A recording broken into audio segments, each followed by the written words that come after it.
Bonjour à tous, l'association Univers Santé vous propose sa première vidéo concernant le coronavirus. Alors vous avez été largement informés des mesures d'hygiène et de santé concernant ce fléau qui est très dangereux, très contagieux. Aujourd'hui, Univers Santé vous propose des remèdes qui sont à portée de main puisqu'on les trouve dans notre cuisine et qui peuvent vous aider justement à prévenir mais aussi à lutter efficacement contre le virus. Alors, qu'est-ce qu'on trouve dans la cuisine? Alors, il y a en général du citron et le citron est bourré de vitamine C, comme beaucoup d'agrumes. Pas autant que le kiwi, mais le kiwi, justement, si vous en mangez un seul par jour, ça suffira pour que vous ayez votre dose de vitamine C pour la journée. Donc, kiwi et citron sont à privilégier pour lutter efficacement contre les infections.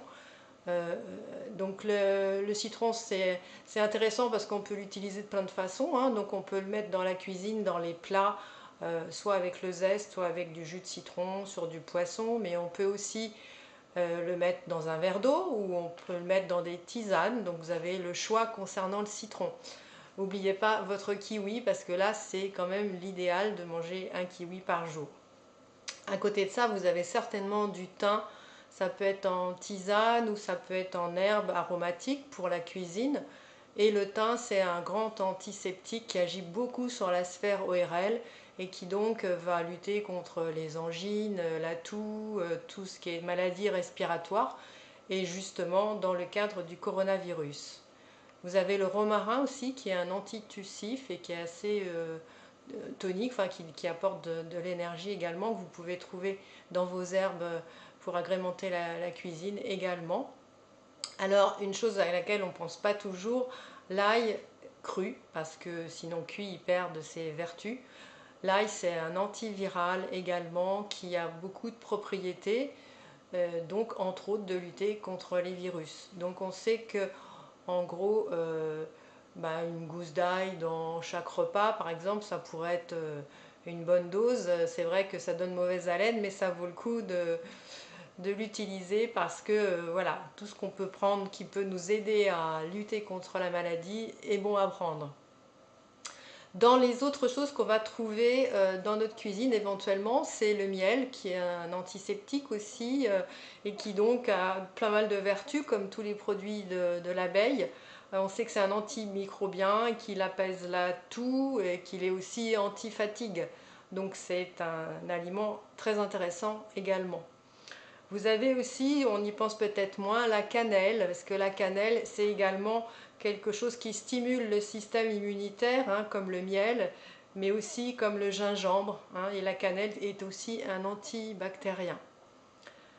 Concernant le gingembre, c'est aussi un antiviral, sachant que vous prenez 10 grammes par jour de gingembre, vous avez une bonne dose donc, qui va vous aider à lutter contre ce vilain virus.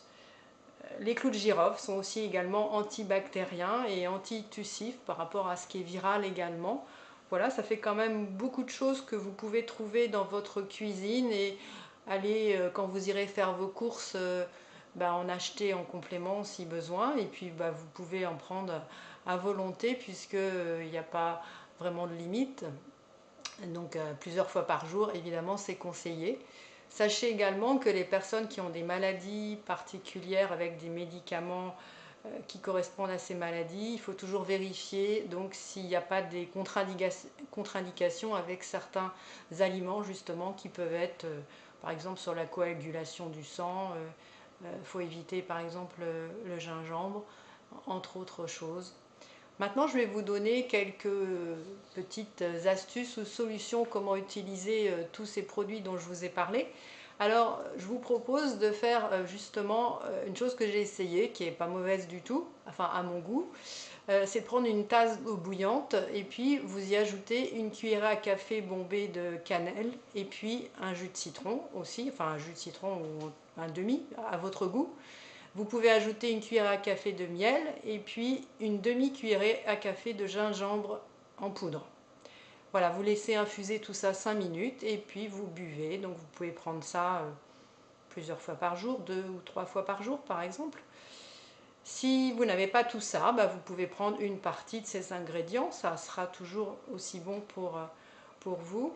Vous avez la possibilité aussi de faire des infusions avec du gingembre. Si vous avez 1 g de gingembre séché, vous l'ajoutez à 150 ml d'eau chaude et vous faites de la même façon une infusion. Il y a la possibilité également de faire des décoctions qui sont un petit peu différents des infusions, dans le sens où on fait bouillir, enfin on fait mijoter plus exactement, en l'occurrence du romarin. Vous prenez 50 g de romarin et vous les mettez dans 1 litre d'eau, donc à mijoter pendant 10 minutes. Ensuite vous laissez refroidir et puis vous filtrez avant de boire. On sait que les huiles essentielles sont très efficaces également, c'est vrai.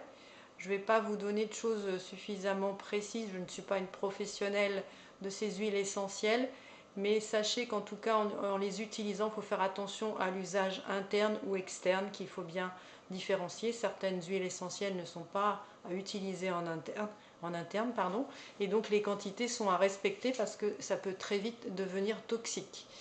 Donc vous pouvez aller voir sur les sites spécialisés éventuellement. Et puis une dernière chose qui est moins connue, que vous n'avez pas forcément, mais il faut savoir que l'argent colloïdal est donc un antibiotique de l'avant mise en marché des antibiotiques actuels, et donc on utilisait beaucoup de la vaisselle argentée par le passé, un peu moins maintenant, mais cette vaisselle argentée, c'était pas le fruit du hasard, c'était justement pour lutter contre les infections diverses et variées, et il y en avait souvent, dès qu'on était tout petit, on avait sa timbale en argent, mais c'était justement pour lutter contre les infections. Alors l'argent colloïdal, on peut le trouver par internet en général, ou dans les magasins spécialisés, les magasins bio, les magasins parapharmacie parfois. Ça existe en spray et aussi en solution buvable. Il faut faire très attention parce qu'il ne faut surtout pas excéder la dose marquée sur le flacon.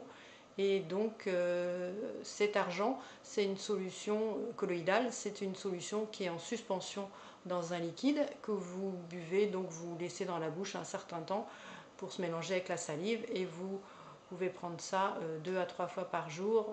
Je crois que c'est un bouchon, c'est marqué sur le bocal en question. Voilà, je crois qu'on a fait le tour de ce qui est à portée de main et qui est tout à fait utilisable fréquemment, tous les jours, tout le temps que cette épidémie sévit. Je vous le recommande fortement. Je vous souhaite une excellente santé, prenez bien soin de vous, et à une prochaine fois pour une deuxième vidéo. À bientôt.